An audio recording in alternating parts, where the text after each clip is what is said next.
அம்மாவுக்கு அந்த வேதனை, அந்த மரணத்தினுடைய வேதனை ரொம்ப பாதிச்சு இருந்தது. அப்போ நானும் சிகரெட் பிடிக்கிறேங்கிற விஷயம் எங்க அம்மாவுக்கு தெரிஞ்சு போச்சு. அவ்வளவுதான். ஏற்கனவே அந்த மரணத்தின் வேதனையில் இருந்த எங்க அம்மாவுக்கு நானும் சிகரெட் பிடிக்கிறேன்னு தெரிஞ்ச உடனே ரொம்ப அப்செட் ஆகி போனாங்க, அழுதுட்டே இருந்தாங்க. வீட்டுக்கு போனா வீட்டில் தம்பி தங்கச்சி எல்லாம் அமைதியா இருக்காங்க, எங்க அம்மா மட்டும் அழுதுட்டே இருக்காங்க, என்கிட்ட ஒண்ணுமே பேச மாட்டேங்கிறாங்க.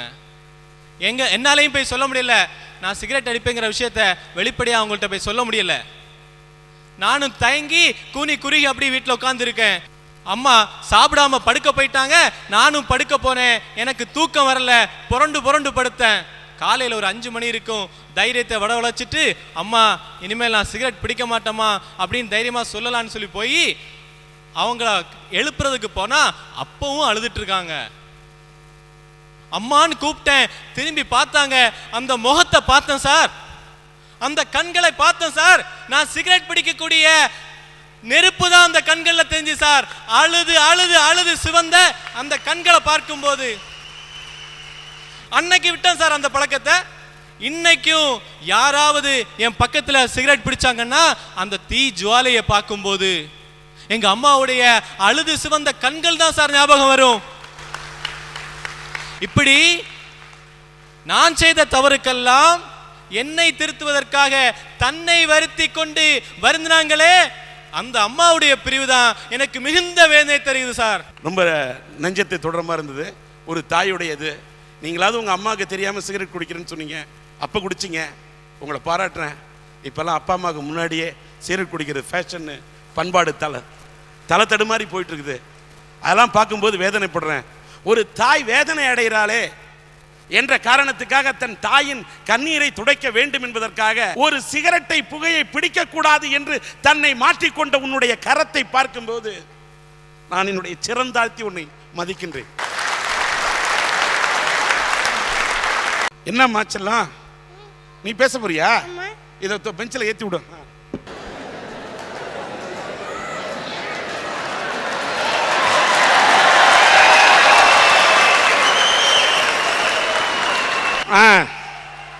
எல்லாருக்கும் இந்த தேனிமோட அன்பான வணக்கம். உனக்கு என் வணக்கம். உன் பேர் என்ன? தேனம்மை. தேனம்மை, பேசு தாயே. குடும்பத்தை பிரிவதை பத்தி பேச வந்திருக்கேன். இங்க என்னன்னா பணத்தை தேடி வந்து கஷ்டப்பட்டிருக்காங்க. அம்மா அப்பா மனைவி கஷ்டப்பட்டிருக்காங்க. அவங்களுக்கு கஷ்டமா என்னன்னு தெரியாது, எனக்கு கஷ்டமா இருக்கு. ஏன் கூட தாத்தா பாட்டி இல்லைன்னா கஷ்டமா இருக்கு.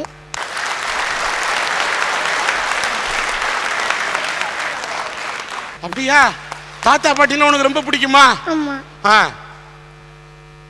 எங்க தாத்தா வந்து வெளில கூட்டிட்டு போவாங்க, நான் பைக்கு முன்னாடி நின்னுக்குவேன். எங்க தாத்தா இதை வாங்கிட்டு அது வாங்கிட்டு கேட்பேன், எல்லாமே வாங்கி தருவாங்க. சார், உங்களுக்கு அம்மா இங்கே வா வா ஆசிமுத்தும் தாத்தா இலி சோர் போட்டு இயை துற ஓட்டு கை வீசுமா கை வீசு, கடைக்கு போகலாம் கை வீசு, முட்டாய் வாங்கலாம் கை வீசு, மெதுவா திங்கலாம் கை வீசு. இந்த பாடல யாரு சொல்லி கொடுத்தான்னு நினைக்கிறீங்க? இந்த பாட்டு யார் சொல்லி கொடுத்தீங்க? உட்காந்துக்க, அப்படியே உட்காந்துறியா? அப்படியே உட்காந்து உட்காந்து அப்படியே உட்காந்து உட்காந்து நல்ல சமண உட்காந்து உட்காந்துடா. சரா தெரியலையா?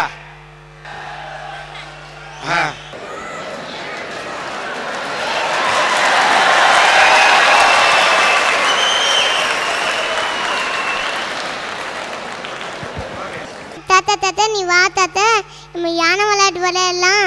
நீ முதுகு குண்டிக்கு தாத்தா, நான் மேலே ஏறி கொண்டுக்கிறேன். யானை மேலே அம்பாரு யானை மேலே அம்பாருன்னு வீட்டை சுற்றி சுற்றி வருவேன். சார் சார், நீ உங்களுக்கு பருப்பு கடை விளையாட்டு தெரியுமா சார்? பருப்பு கடை தெரியுமா? இது பருப்பு. எது பருப்பு? இது வந்து பருப்பு சார். இது வந்து பருப்பு. இது குழம்பு. இது காய். இது குழம்பு.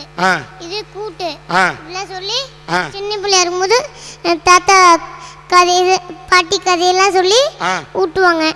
சின்ன பிள்ளையா இருக்கும்போது ஊட்டுவாங்க.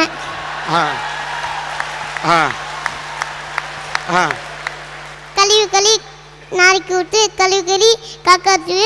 ஏன்னா எம்ம மட்டும் சாப்பிடக்கூடாது, அவங்களுக்கும் கொடுத்துட்டு தான் சாப்பிடணும். ம். எல்லாரும் கொடுத்துருந்தா சாப்பிடணுமா? ஆமா. சரி.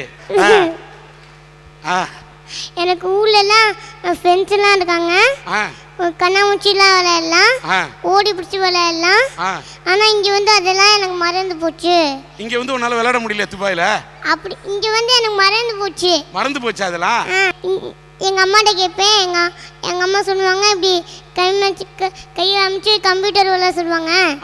சார் நீங்களும் சொல்லுங்க சார், கம்ப்யூட்டர் கண்ணாமூச்சி தான் விளையாடணுமா இல்லை ஓடி பிடிச்சி விளையாடணுமா? சபாஷ்.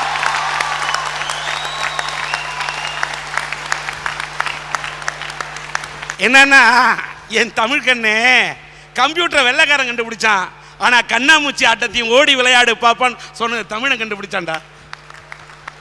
சொல்லு. தீபாவளிக்கு எங்க பெரியப்பா சித்தப்பாலாம் வருவாங்க, நிறைய பழம்லாம் செய்வாங்க, ஜாலியா வெடி வெடிக்கலாம். ஆனா இங்க அப்படிலாம் வெடிக்க முடியாது. இங்க வெடிக்க முடியாது. இங்க வெடிக்க முடியாதா? நீ சீனி வெடி. ஆகா, உன் சிரிப்பே சரவெடி. அதனால்தான் இந்த தமிழ் நெஞ்சங்களின் கர வெடி. அப்புறம் வெடி வெடிக்க முடியல. பொங்கலுக்கு கரும்பு சாப்பிடலாம், ஆனா இங்க கொஞ்சம் தான் சாப்பிட முடியும். அங்கன்னா நிறைய கரும்பு சாப்பிடலாம். அப்புறமா நான் பிறந்து ஒரு வருஷம் கழிச்சு வந்தேன். எங்க அப்பா பார்த்தாங்க, எங்க அப்பாவுக்கு லீவு கிடைக்கல அப்படின்னு எங்க தாத்தா சொன்னாங்க. அப்புறம் சார் எனக்கு தாத்தா பாட்டி பார்க்கணும்னு ஆசை சார். உனக்கு தாத்தா பாட்டி பார்க்கணும் ஆசையா? ஆமா சார். சரி. எங்க அப்பா சொன்னா நான் கேட்க மாட்டாங்க. நீங்க தான் எங்க அப்பா சொல்லி தாத்தா பாட்டியை விட்டு சொன்னோம். சரி, தாத்தா பாட்டி இங்க அழைச்சிருந்துருன்றியா? ஆமா, என்னையே அங்க தாத்தா பாட்டியை விட்டு சொல்றேன். உன்னை வந்து உங்க தாத்தா பாட்டி கிட்ட விட்டுற சொல்றியா? சபாஷ். அப்பாட்ட சொல்றேனா? இருந்தாலும் இப்ப தாத்தா பாட்டியை பார்க்க முடியாத அந்த பிரிவு தான் உன்னை வாட்டுதுன்றியா?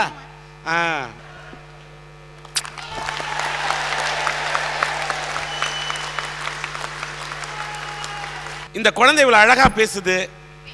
இதை பார்த்து இந்த பேச்சு பேசிக்கும் போது இந்த குழந்தை முகத்தை பார்த்தா இவ்வளவு சிரிப்போட வாழ்ந்துட்டு இருக்கு. இங்க பேசி இது படைச்சது சாதனைன்னு நினைக்கிறோம், ஆனா உள்ளுக்குள்ள ஒரு பெரிய வேதனை இருக்கு. இந்த குழந்தைக்கு வந்து என்னன்னா இதோடைய கிட்னியில் கொஞ்சம் ப்ராப்ளம், சிறுநீரகத்தில் பெரிய வீக்கம். அதுக்கு என்னென்னமோ ஆப்ரேஷன் பண்ணி என்னென்னமோ போராடுறாங்க அவங்க வீட்டில். அவங்க அப்பா அம்மாட்ட கேட்டாக்கா இந்த குழந்தை மேலே உயிரே வச்சிருக்கிறாங்க.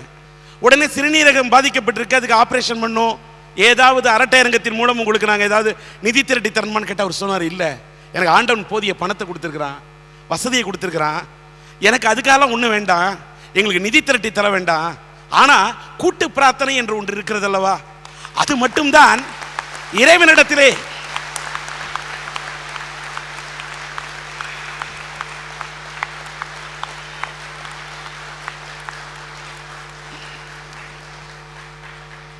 இறைவனிடம் கையேந்துங்கள் அவன் இல்லை என்று சொல்வதில்லை என்று ஒரு பாடலில் நாகூர் அனிஃபா அவர்கள் பாடுவார்கள். அதே போல இந்த அரட்டை அரங்கத்தை பார்க்கக்கூடிய நல்ல நெஞ்சங்கள், மனித நேயம் படைத்தவர்கள், இந்த தேனமைக்காக இவர் உடல் நலம் பெற வேண்டும், நல்ல நலம் பெற்று வளம் பெற்று இறைவன் அருளால் நன்றாக வாழ வேண்டும் என்பதற்காக இந்த அரட்டை அரங்கத்தை, இந்த அரங்கத்தில் இருப்பவர்கள் மட்டுமல்ல, சன் டிவியினுடைய அரட்டை அரங்கத்தை தொலைக்காட்சியிலே பார்க்கக்கூடிய அத்தனை தமிழ் நெஞ்சங்களும் நல்ல இதயங்களும் இந்த குழந்தை நலம் பெற பிரார்த்தனை செய்ய வேண்டும் என்பதை மட்டுமே என்னுடைய கோரிக்கை அங்கே வைக்கின்றேன். அரட்டை அரங்கத்திலே ஒரு சின்ன பெண் குழந்தைக்கு இதயத்தில் ஓட்டை விழுந்து விட்டது. தனக்கு குழந்தை பிறக்கல, இந்த குழந்தையை தத்தெடுத்து வளர்க்க ஆரம்பிச்சாங்க. வளர்க்க ஆரம்பிச்சுக்கு பிறகு அந்த குழந்தைக்கு இதயத்தில் ஓட்டை இருக்குன்னு தெரிஞ்ச உடனே தன்னை அந்த கணவன் கூட, கட்டிய கணவன் கூட இதயத்தில் பலவீனம் அடைந்த ஓட்டை விழுந்த இந்த குழந்தையை வைத்துக் கொண்டு நாம் தத்தளிக்க முடியாது என்று கட்டிய கணவன் கூட அந்த பெண்ணை பிரிந்து சென்று விட்டார். ஆனால் அந்த வளர்த்த பாசத்திலே அந்த குழந்தையை பிரியாமல் அந்த குழந்தையின் உடல்நலத்துக்காக போராடி கொண்டு ஒரு தாயார் போராடி கொண்டிருந்தார். அந்த குழந்தையுடைய இருதய அறுவை சிகிச்சைக்காக, அந்த குழந்தையின் நலத்துக்காக இங்கே அல்சீர் ட்ரேடிங் கம்பெனியை சேர்ந்தவர்கள் 35,000 ரூபாயை அந்த குழந்தையின் உடல் நலனுக்காக நிதியாக அளிக்கின்றார்கள். கருவூரிலே தன்னுடைய குழந்தையை சுமக்காவிட்டாலும், கருவிலே சுமக்காவிட்டாலும், கரூரிலே இன்னும் நான் பெற்றெடுக்காவிட்டாலும் வளர்த்த குழந்தையை சுமக்கிறேன் என்று சுமந்த ஒரு தாயின் கண்ணீரை துடைக்க வந்த அல்சிட் ட்ரேடிங் நிறுவனத்தை சார்ந்தவர்களுக்கு எங்களுடைய மனமார்ந்த நன்றி. வாங்கம்மா. ஓகே, நிச்சயமா அவங்கள்ட்ட இதை சேர்த்துறோமா. நன்றி. துபாய் மண்ணிலே எந்த தலைப்பை எடுத்து நடத்துவது என்று நாங்கள் நினைக்கும் போது எங்களுக்கு கிடைத்த தலைப்பு உங்களோட கனெக்ட் ஆன சம்பந்தப்பட்ட ஒரு தலைப்பை எடுத்துக்கொள்ள வேண்டும். கரை கடந்து வந்தாலும் வேதனை தரக்கூடிய பிரிவு எது?